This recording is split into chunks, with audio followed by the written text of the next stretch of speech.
Hello! இப்படி இருந்த என்னோட த்ரெட் பாக்ஸ இப்படி மாத்துறேன்னு பார்க்கலாமா?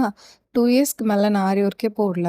ஸோ, அதனால தான் வந்து என்னோட த்ரெட் இந்த ஒரு நெலமையில இருக்கு.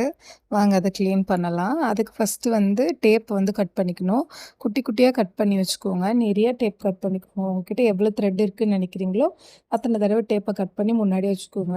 இல்லன்னா ஒவ்வொரு டைமும் கட் பண்ணும்போது டைம் ரொம்ப எடுக்கிற மாதிரி இருக்கும். இப்ப த்ரெட்ட எடுத்துட்டு, இந்த மாதிரி தேவையான நூல் வரைக்கும் சுத்திட்டு, சிக்கா இருக்கிறத கட் பண்ணிட்டு, அந்த நூலோட முடிவு இருக்கு இல்லையா? அந்த இடத்துல இந்த டேப் வந்து இப்படி ஸ்டிக் பண்ணிடுங்க.